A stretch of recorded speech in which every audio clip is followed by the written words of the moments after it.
So we're building a waterfall here for Angelous. Put some rocks down, and he is just over here checking them out. He was just rubbing his nose on there. What are you doing, huh?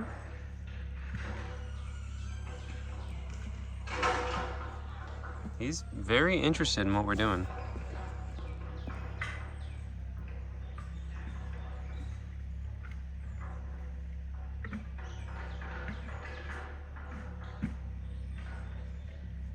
So you can hear the machine in the background. They're getting more rocks. Bring over here. Which means I'm on babysitting duty. Well, babysitting duty, or if you want to make it sound cool, I'm on crocodile attack prevention. So when he popped up at me for a minute and I blocked him with the stick, I didn't have to really do much of a, he didn't do much, but he did lose one of his teeth. Oh, see that twitch? He did lose one of his teeth. It's just sitting right there. It's a small one. I'm just gonna reach in there and get, no, I'm kidding, look at him. See that twitch? When I even did that, he did a twitch. Yeah, he is a very dangerous animal. Look at him looking at me. Yeah, he is. He's a very, very dangerous animal, but he's also like really chill in a lot of ways for, you know, for a crocodile. Like, we're just hanging out over here. He's being really good, but like, say what you were just asking me. Well, I was like, if we just frontaled him right now, do you think you could slowly do it and it would be okay, or? I think he would take your hand right off so fast.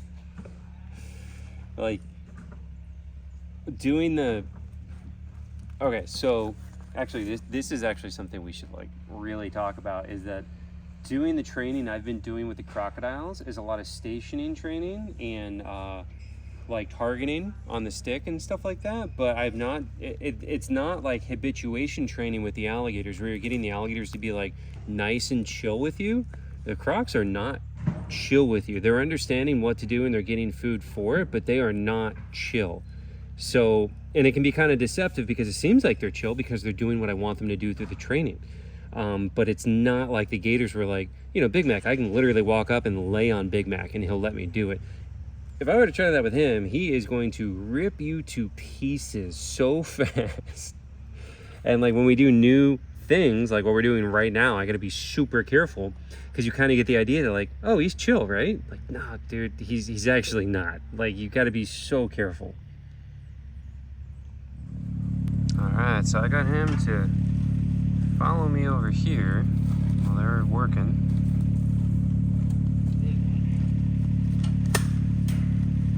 I know, I wish I could feed you. Just keep you hanging out with me, but it's too cold to feed you.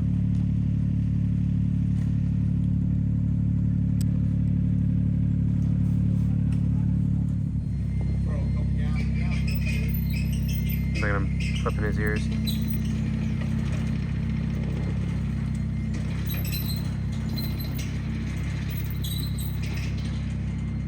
See his ears twitching?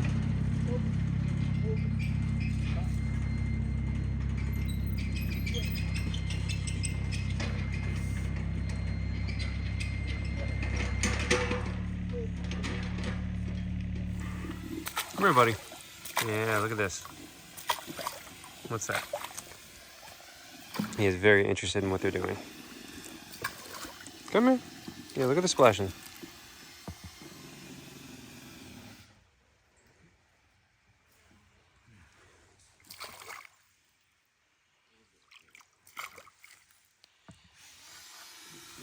Ideally, we would have gotten all this done before moving him in, but we were on such a timeline because we had to move him out so we could put the new saltwater croc Sheila in that one. So that's why everything happened like really fast, and I would have liked to have done this before moving him in, but just wasn't gonna happen. Come here. So I just keep on trying to splash over here to keep him interested because he really wants to go over there and try to eat somebody.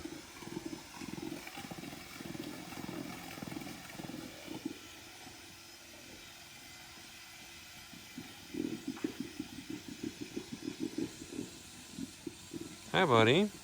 I'm jealous. Oh no, I don't have any food. I'm sorry.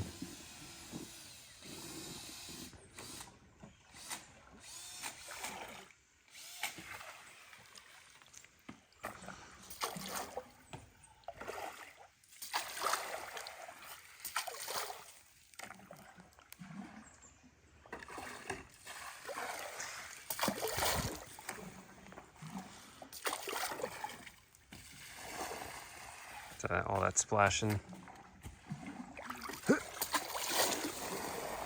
Yeah, you might need to move. he's coming. This is gonna take a while. I know. I don't have any food. I'm gonna be very disappointed. Oh no! Don't go back in there. Hang out with me. Oh, come here. Yeah, hang out over here. Trying to keep him distracted.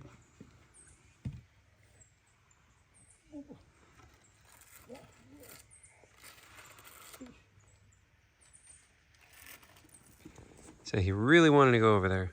So I had everybody back up and just letting him check it out. So he's putting his nose up on the rock. So he's very curious. He wants to come over, put his nose on it, see what it is.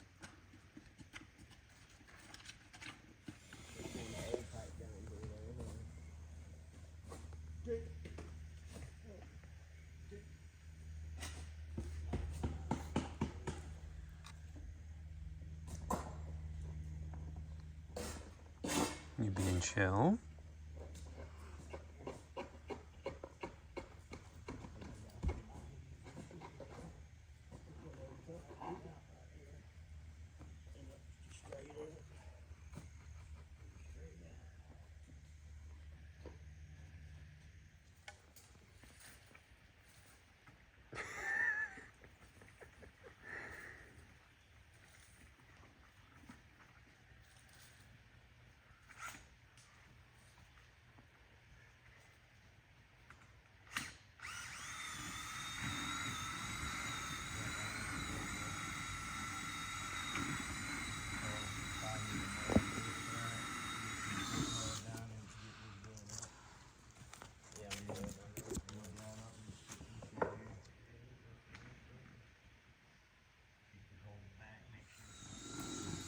Alright, looks like he's decided there's nothing of interest happening here. For now.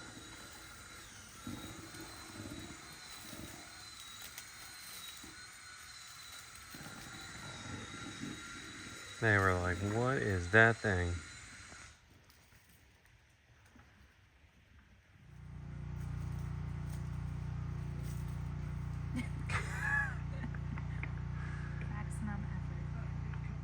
All right, guys, so meet Gretchen. This is the new alligator snapping turtle that Kim just brought to us. So this one was, well, she's missing the top part of her face. Obviously, there you can see she makes it a very, very cute face, I would say.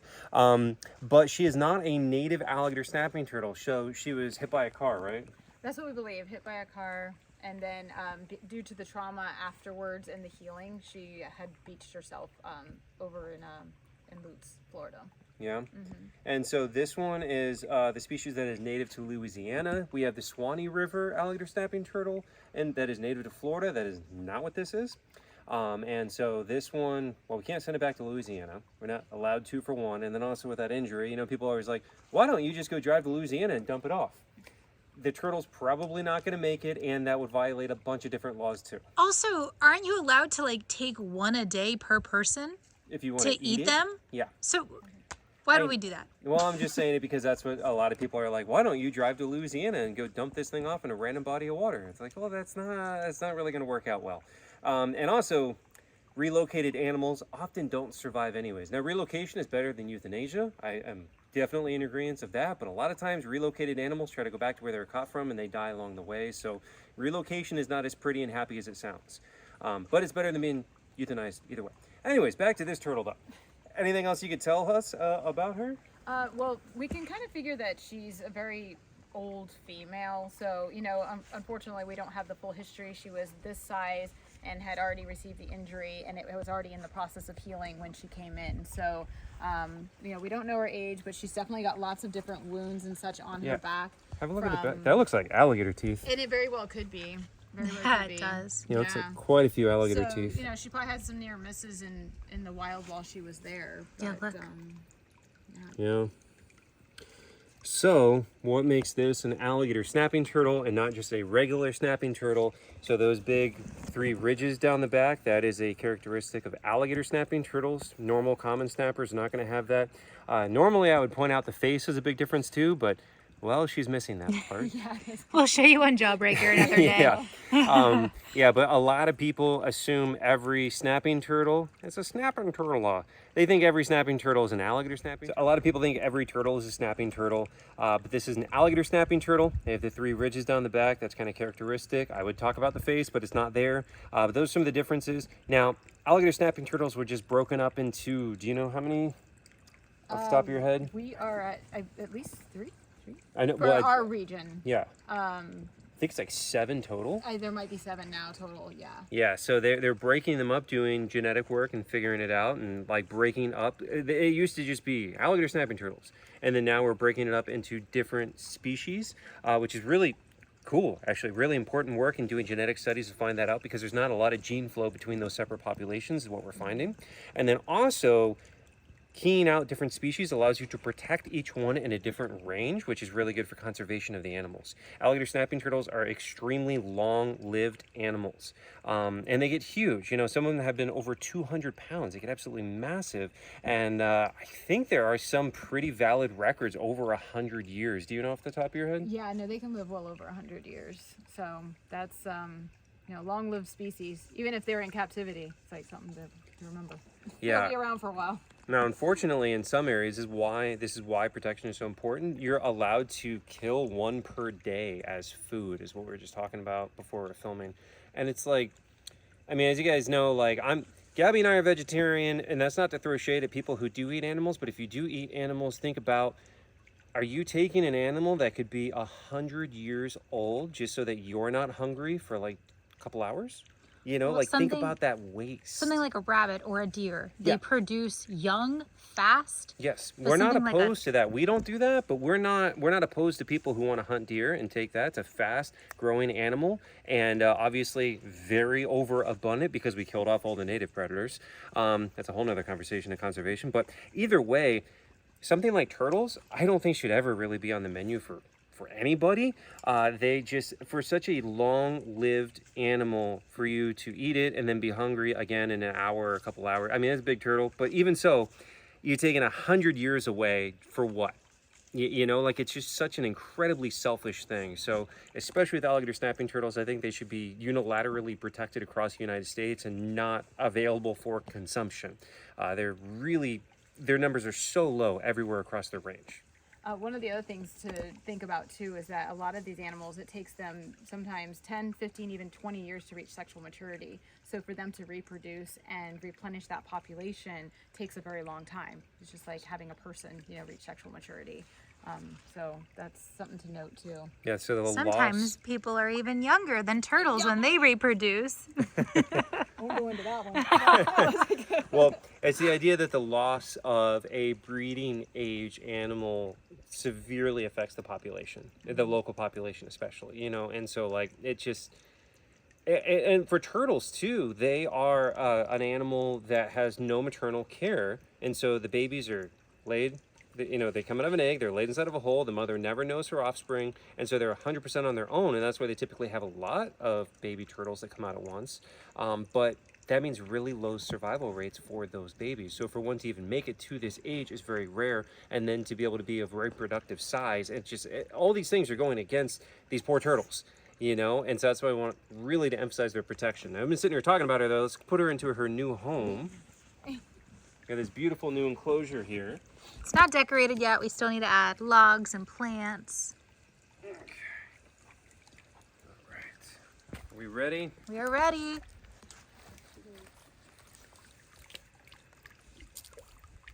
There you go. Look how excited she is. She's just like, whoa, what just happened?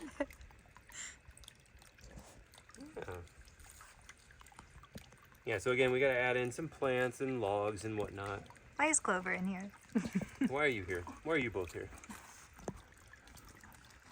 Welcome to Turtles. She's thrilled. She's just taking it all in. I don't even know what to do with myself right now. I really like this enclosure. Well, both of them. Oh, again, let's talk about why they can't be together, because people were asking why Yeah, they can't. the permit does not allow it, for one. But legally speaking, we have to have a very specific permit to have alligator snapping turtles to begin with. Like we were just talking about, these major conservation issues, now you need a permit to be able to have them, which is a good thing. But, you know, as with all permits, bureaucracy, all that kind of fun stuff, it's a pain. Well, it's not like a permit like we have the alligator permit. We can keep taking in alligators. This permit is specific to the individual animal. So we have to get approval for the specific animal before we can even get it. Yeah. So it's like a different permit. So it's not even like we can just keep taking more and more and more in, you know? Yeah.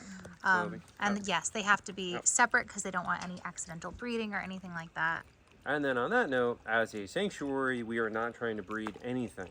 As you guys saw, sometimes it happens accidentally with those redfoot tortoises, you know, but we're not trying to breed any of the animals that we have here. We're trying to provide a home for animals that need them, not create more animals that need more homes, you know, so we want to give a good home for the ones that need it. But if they're a conservation issue, why are you not breeding them for conservation? We're not a part of one of those programs. There are programs that do that, but those are, again, heavily regulated for an animal that is regulated. We're not a part of any of those programs, and that is not what we're doing here. You know, could that be something we somehow did in the future at some point? I mean, probably not. It's not really our goal at the sanctuary, you know, but like, if we wanted to... It's also a lot harder and more complicated than people make it out to be. Well, I know, but people are going to say, oh, so they're endangered. Why don't you breed them and release them? It's not so simple is what I'm trying to say. Like, to be able to captively breed a regulated species and reintroduce it into the wild, it takes a lot of paperwork and all this kind of stuff to be able to deal with and do. And unfortunately, a lot of people do have that facade of like, oh, I'm breeding these because they're endangered in the wild, when they're breeding an animal in the US that lives on the other side of the planet with no intention of ever releasing it back out into the wild. So, super popular with lemurs, like ringtail lemurs as pets. We're not releasing them back to Madagascar. And a lot of these breeding programs, like, you need a history on the animal. You need genetics and a history. Like, we don't know anything. Yeah. Things, so they We don't know where this she's animal coming from. and that animal has this genetic to that range, and you know, then only that one can breed with that one. Right. So there's a lot more to it than just let's take these two and stick them together. Yeah. Imagine just like breeding Angelous and being like, well, I think he's a Nile. Let's that's just what I was drop gonna him off say in Africa. And then it creates a conservation issue. So unregulated breeding of animals, even with good intentions, creates a complete nightmare for conservation work, which is what's happened a lot with like Galapagos tortoises. You know, so like people collect a bunch of Galapagos tortoises not realizing they are from different islands, they should be separated species, brought them back to the US, they breed them in captivity, mix up all those genetics, and guess what? Those animals can never go back in the wild because of that. That happens with tigers. You know, there's more tigers in Texas than there are in the wild in the world, and then people are breeding all different kinds of lines and getting different colors and this and that. Those are conservationally worthless animals. Obviously, we care about the worth of the animal's life, like Angelous, but in a conservation sense, there's nothing you can ever do with that animal. You know, it's just like those tigers and this and that and all these different animals that are unregulated breeding in captivity with no knowledge of reintroduction, no locality knowledge. Where did this thing actually come from? If we breed them and reintroduce them, are we now messing up the gene pool of their native range? These are all different kinds of things that take a lot of like real science to work on and figure out, and not just, that's cool, let's breed them together and just toss a bunch of babies out in the canal, you know? So these are important topics. So we're soaking all the tortoises right now. So this is Shelly, the female sulcata tortoise's turn. So it is still very, very cold out. Last night it was down in, I think, 29 or 27. So it's very cold. During the day, though, it's up in the 60s right now. So too cold to move all the tortoises out, though. So we're just giving them a soak, and everybody's taking a turn. So we have all the tortoises still inside the reptile building with the heat on in there. And then take everybody out, give them a chance to drink some water. They all like to poop in the water, and switch them around and cycle through. Okay, piggies. You say, Julie? There you go. Hi, Petunia. Hi, the Kit Kat. And hi to Daisy. Oh, Daisy Pig. Oh, these piggies.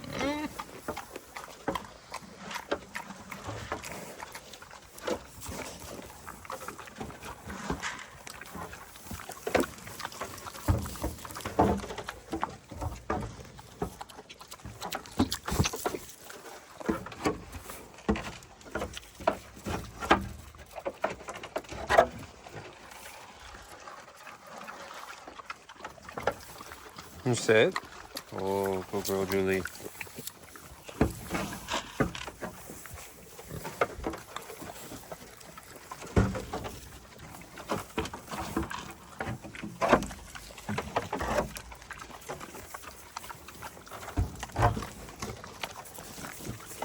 Look at that.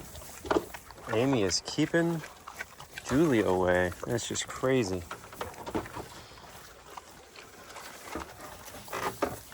Oh, Amy. Hi, Amy. I'm going to teach you to sit.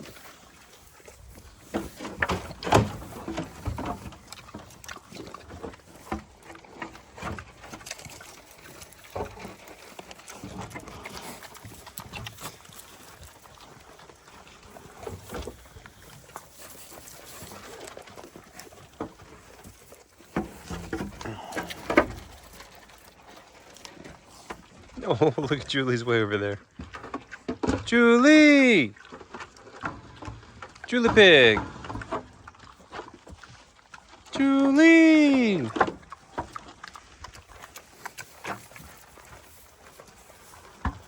Julie! You said? Oh, good girl.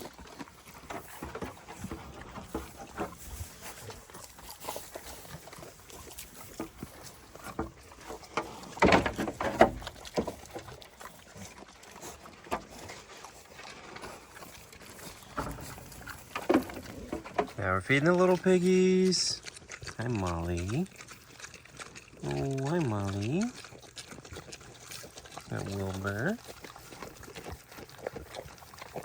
We got Puddles. And we got Amy. Oh, look at those big ears, Amy.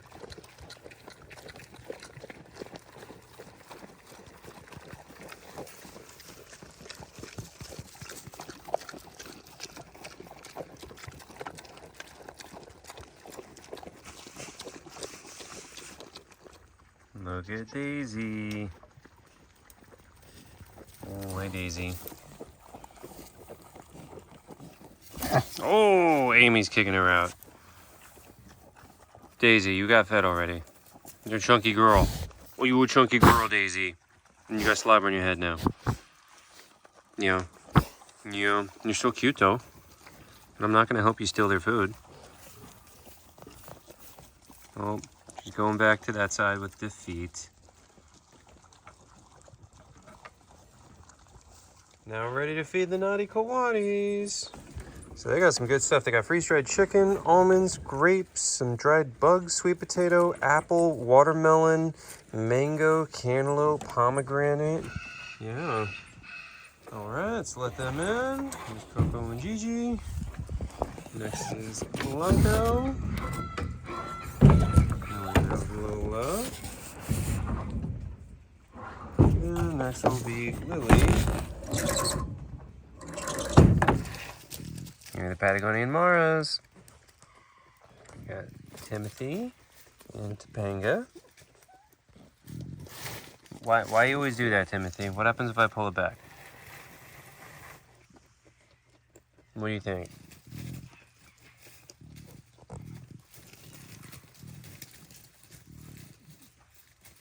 He is flabbergasted. How dare I?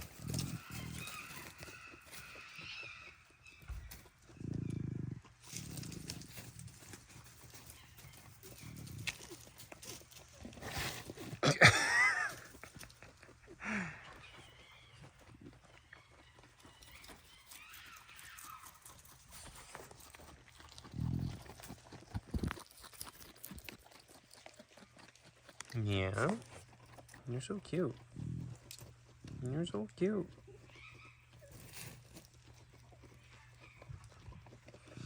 Now we're gonna fill up their hay dispenser over here too.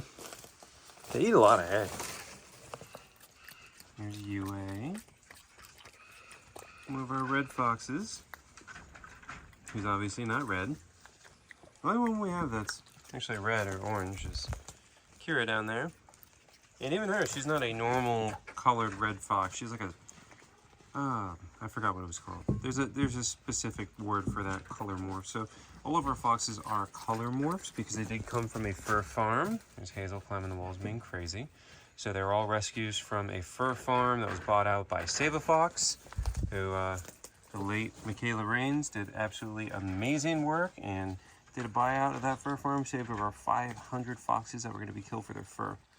So these guys are all, sadly, their colors are beautiful, but that is made through inbreeding. So that's what's really sad about the beautiful coloration is it is made through selective inbreeding, like offspring back to their parents, brothers and sisters bred together, that kind of thing, to isolate these rare color morphs and get the beautiful colors that you see, which obviously is a very bad thing, leads to all sorts of issues for the animal. You know, inbreeding causes all kinds of issues. So, but they are pretty. And here's Hazel.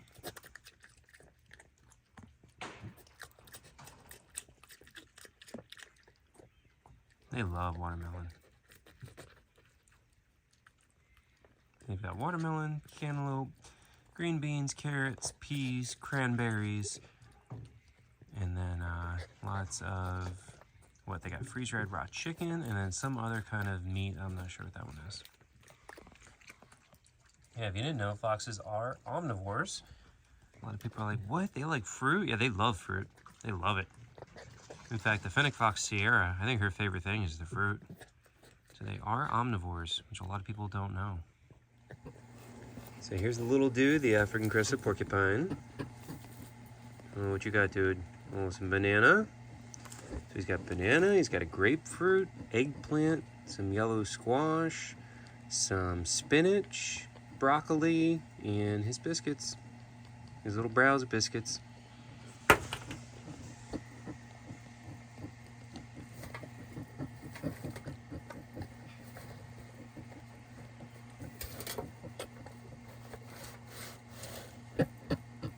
Oh, more banana.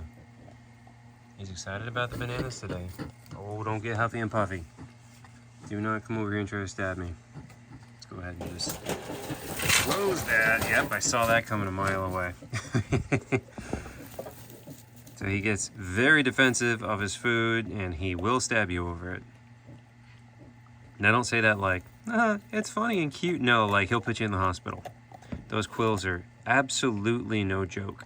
And in the wild, these guys, they sometimes are preyed upon by lions and leopards, and occasionally they will kill a lion or leopard with those quills. It is not a joke. His big quills in the center, like, well, for one, people don't realize this is a big animal. Like, when I'm just filming him like this, you gotta go and see the videos of me when we take him out for a walk. He'll walk on a leash. You can actually see how big he is. And those larger quills, what I call his death quills, dude, those things go straight in your chest cavity and pierce a lung or can even pierce into your heart. So they are not a joke.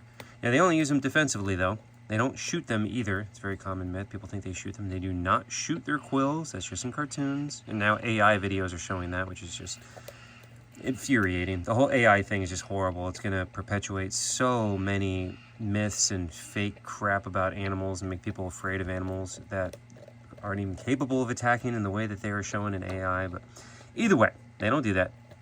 They only use their quills defensively, and you don't want to get stuck with them.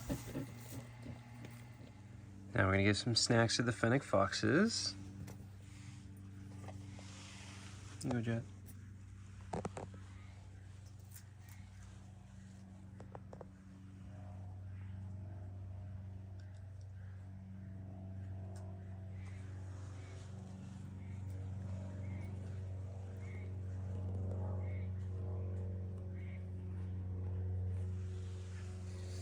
You want another one? Alright, you little crazy critter. Let me see. I gotta get a bigger piece or you're gonna bite my finger. Here. See, Jet's nice and gentle. We can give him little pieces. Sierra will bite you. And you already ate that? Yeah.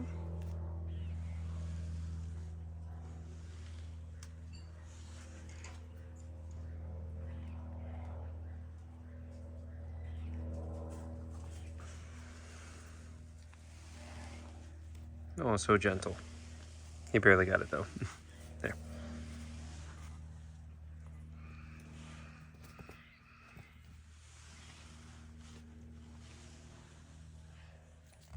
All right, so Erin just cleaned the coatis. Now she's gonna let them out. So there's Lily. There's Lola. That's Blanco. And then Coco and Gigi. I love how they all just go into the other's lockouts immediately. They do like to eat different stuff. Like they've got their own favorites. And so they will go in there and pick through whatever's left over.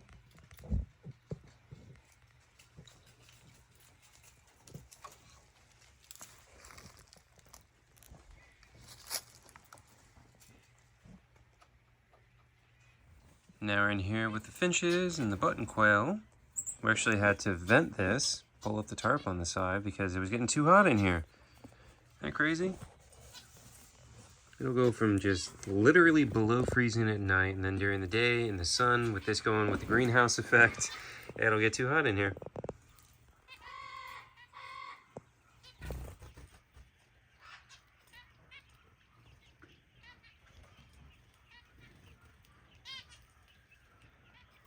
So that's all zebra finches and the button quail. Got a red-headed parrot finch at the bird bath. This one's being very loud, don't know why. And then up there is where we got our other ones. We got our double-barred owl finch and the blue-headed parrot finch and the spice finch. And of course you can hear all the other parrots being very impatient that I am in here. They know I'm here and they're like, why are you not feeding us yet? There's Clover and Ocala. Hi Chloe. Oh, you strutting? She was. Well, come here. You want a little taxi ride? Oh, look at that. Right to the food bowl. Let's see if we get Cupie. Come here, Cupie. I'll bring you to your food bowl. There you go. They're so cute. We got Chloe and Cupid. Well, other way around. Chloe here, Cupid over there. Olaf. Hello. Azula. And they're the only ones out right now in this aviary. We have Bluebird and Suki are in the house. Since it's a little chilly still.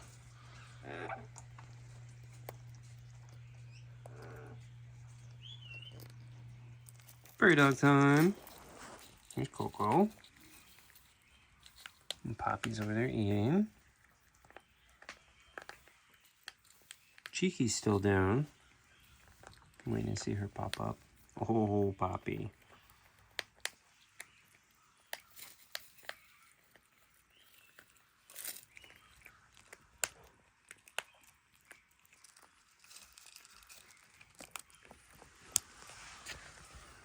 Come here, Cheeky. Come here, Cheeky. She's in there somewhere. Look at this little fluffy boy. Oh, this little fluffy boy, Poppy.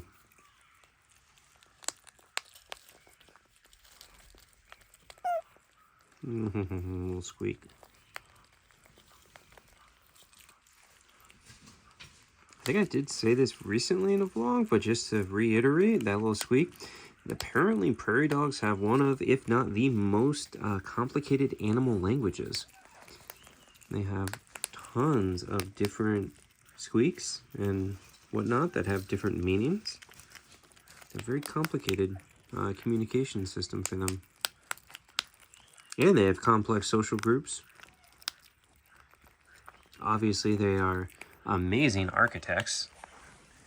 They're really intelligent little critters, and that's why it's just super sad that they're considered a pest and a nuisance and vermin that are just destroyed. It's really, really sad, and they're really amazing animals.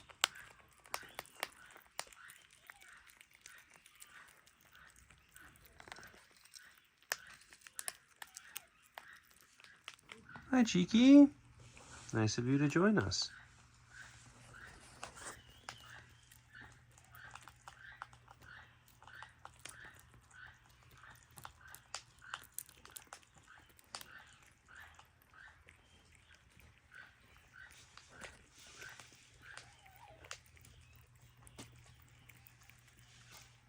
Hi, Jelly Bean. I got you back outside. Yeah. Oh, he's been inside the last 2 days. Yeah, I got you back out. You happy boy? And a happy boy?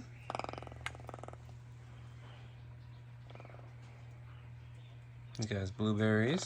He's happy about that. He's got some pomegranate. You want to grab that? And you got cranberries? Nope, blueberries. He's got some grapes and some cantaloupe too. He just likes his blueberries.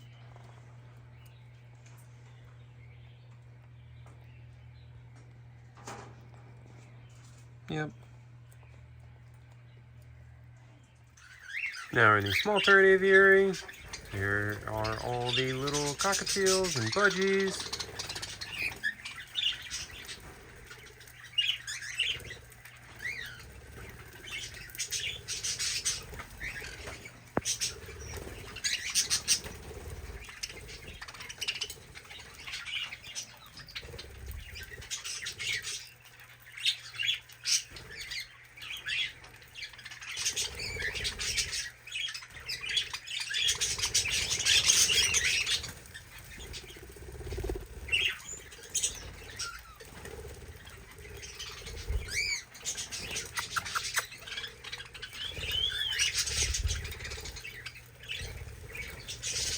Last check on Bella and Big Mac. How we doing, guys? They look good. They look good and happy. See how he's not lifting his head up looking for food? I mean, I wouldn't be surprised if he does, but so far he hasn't. And that is a direct response to that cold. Again, in the cold weather, they are not able to digest. Basically, if the water temperature is below 50, they're not going to be able to digest at all. Now, we do have the water running, so this water is staying warmer, but the air temperature is so cold.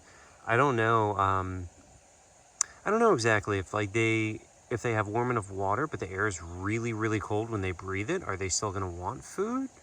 You know, I'm not exactly sure. I think it also varies by the individual.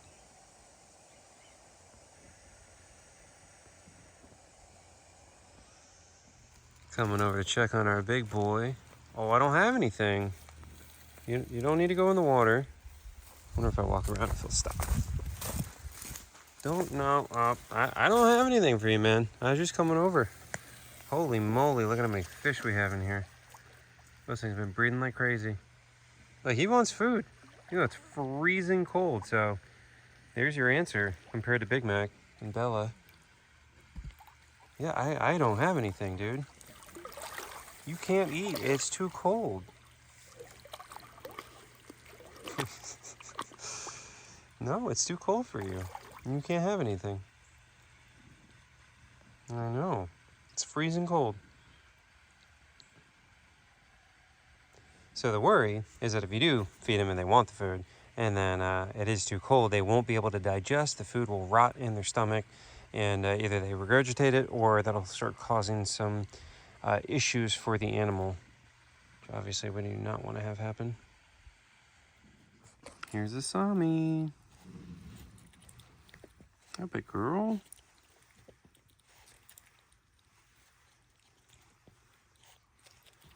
So she spent the last 2 nights literally sleeping in bed with us.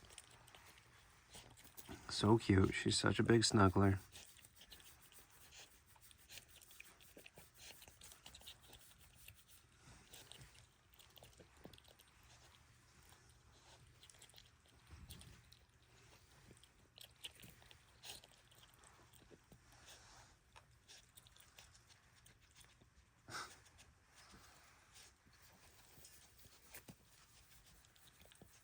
Go.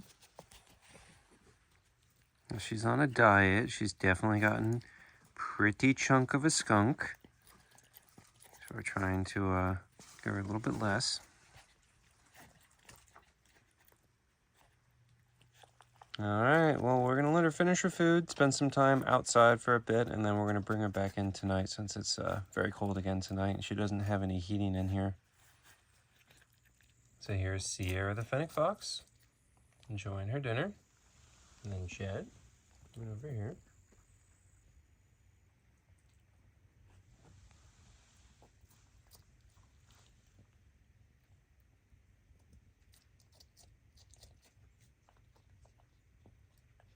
So they've got a heated tunnel right there. It's got a heating pad, which obviously that doesn't get too warm, but that's a nice spot to hang out if they want like kind of medium ground, you know? And then they've got the heated house that's insulated right here behind me. And this thing is 80 degrees in there right now. So that's nice and warm. They want to get up in there on these cold nights. They'll be nice and snuggly. Up you. Get there.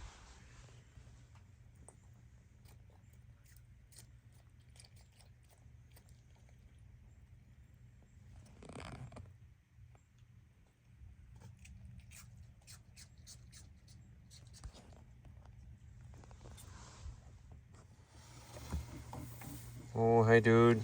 Oh, I can't get to you. This is in the way. All right, dude. We got a biscuit for you. You want that biscuit? You don't want the biscuit? Yeah, I thought you would want the biscuit.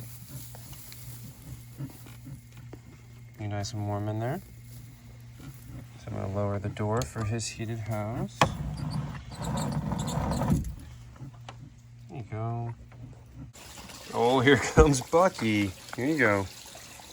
There you go, bud. He's wasting no time.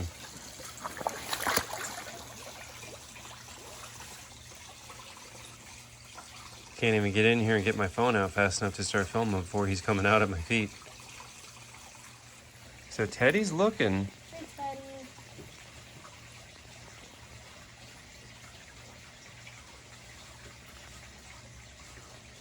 Hey, Teddy. What's your down? Yeah, he's coming. No, he turned around. He's definitely interested. Teddy. Can you see the teddy right now? Is he? Yeah, he's wet, right? Looks like he's wet. He must have guess, just yeah. came in.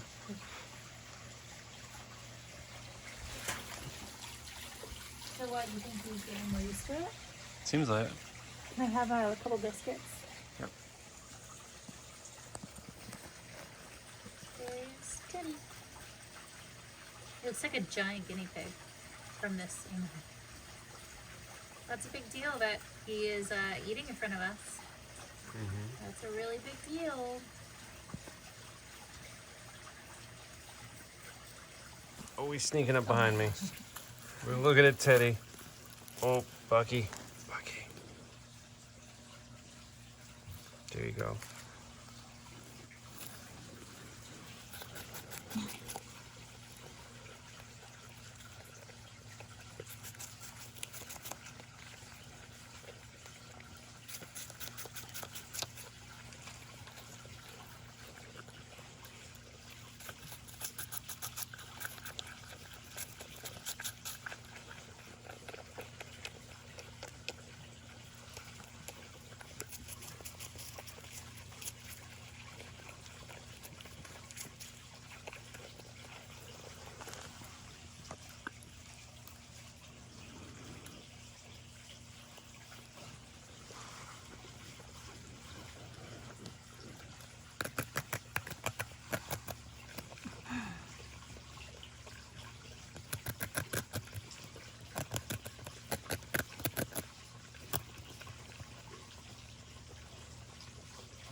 Got something.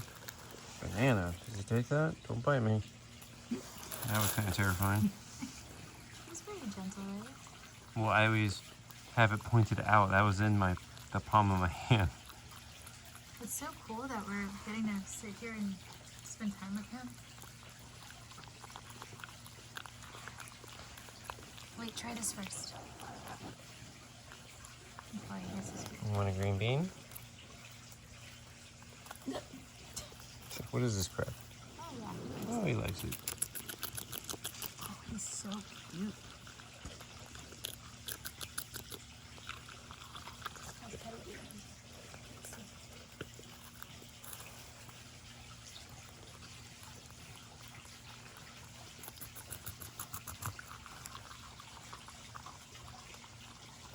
You know what would be really cute? If you took a picture next to him and all your winter stuff, right? Yeah. And he's just out, and we could talk about how they're adapted to swim in the ice. Yeah, want to do a picture? Yeah. Look at these sleepy piggies. Oh, that's the cutest thing ever.